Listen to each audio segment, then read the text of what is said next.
Hello and welcome to my YouTube channel Statistics with R. In this video, we are going to conduct exploratory data analysis, which means to summarize the data through graphical visualization by making box plots, histograms, and scatter plot matrices. First, let's have a look at the data which we are going to use in this video. As you can see, we have the four continuous variables, and we have the one column as a group containing two groups. So we will first copy the data from the Excel and move back to the R, and then with the help of this script we will import the data into the R by running this script. As you can see, the sample data has been imported into the R. Now for the graphical visualization, first we will generate the box plot which will summarize our data through graphical visualization, and the function for that is box plot. And within the box plot we have to give the name of the variable. As we have the four continuous variable, we will give the electrical conductivity as one of the variable to produce the box plot. As you can see, after running the script, the box plot has been generated on the plot. Under the plot section, we can zoom in it for the explanation that the lower horizontal bottom line indicates the minimum value. The bottom line of the box, which is horizontal, indicates the quartile first. The bold line indicates the quartile second, which is also called the median. The horizontal top line of the box is the quartile third, and the horizontal top line of this this indicates the maximum value of the data set. So this box plot summarizes our data and gives the idea about the distribution of the data. As we know, we have the two groups in our data set. Now we are going to make the box plots group wise. For that, we will run the box plot function. Then we will keep the name of our continuous variable, then the tilde sign, then we have the one categorical variable which is a group, then we will mention the name of the data set which is the sample. So after running this script, we will be generating the box plot of two groups with respect to our variable electrical conductivity, and we can compare the distribution of the two groups by box plots.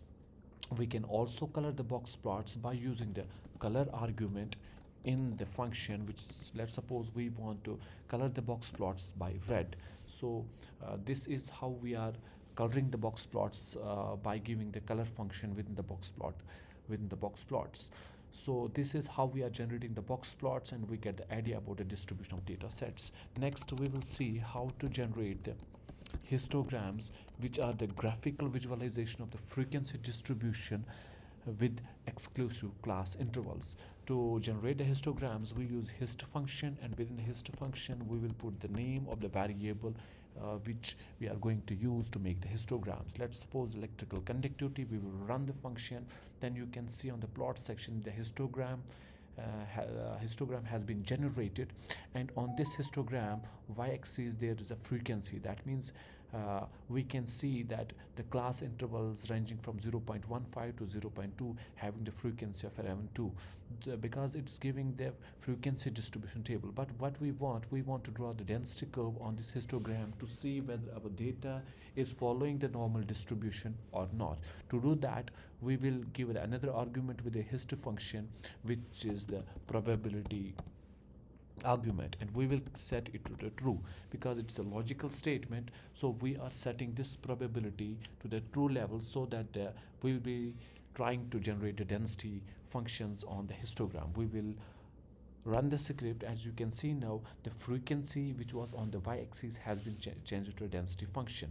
To generate the density curve on the histogram, we will use the lines function, then the density function, then within the density function we will give the name of the variable for which we are going to generate the density. After running the script, you can see the density curve has been plotted on the histogram. We can also color the line density curve by using the color argument, and within the color argument we can put any color. After running the script, you can see now the density curve is in the red color. As you can see, it has a long tail on the left side. It means this curve is negatively skewed, and we can also check whether it is negatively skewed by computing the numerical measures of skewness and kurtosis. To do so, we will first load the library moments. So moments the library within which there are two functions which we can use, skewness and kurtosis. We will load the library which I have already installed. And within this movement function package, we have one function which is called skewness, and within the skewness we will give the name of the variable for which we are going to compute the value coefficient of skewness. After running the script, you can see, let's suppose first we will run this function, then we can again run the skewness function. Then you can see the value of coefficient of skewness is negative 0.43. This is the indication that our this density curve is a negatively skewed, because for the curve to be symmetrical, the value coefficient of skewness should be equal to 0. Now we can check whether our curve is flat or peaked or it's normal by computing the measure of kurtosis. So kurtosis is a function, and within the parenthesis we will put the name of the variable for which we are going to compute the coefficient of skewness. We will run the function. As you can see, the value of the coefficient of skewness is 2.10. It means the curve is platykurtic. For the normal curve, the value of the coefficient of kurtosis is 3. So this is how we are checking the whether our curve is a flat, or whether our curve is a peaked, or whether our curve is symmetrical or it is asymmetrical in nature. Now to produce the scatter plot matrix, here are we have to load one library, that the name of the library is ggalley library, which is we can install it by going to the package section and then install the library. Then we will first load the library. Then within the library we have the one function which is called ggpairs function. But before using this ggpairs function, we will first check the structure of a data sample by using the str function. After checking the structure of the function sample, you can see the group which is a categorical in nature, but the data, when we import the data, it is categorized as integer. So before using the ggpairs function, we will first convert this group into the factor. So I will use the sample data.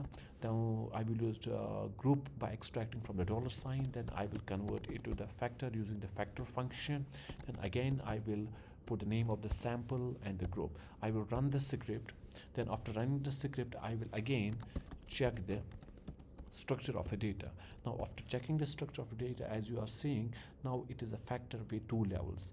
Now we are going to use the ggpairs function, which is available within this library ggalley. The first argument is that we have to put the name of the data set.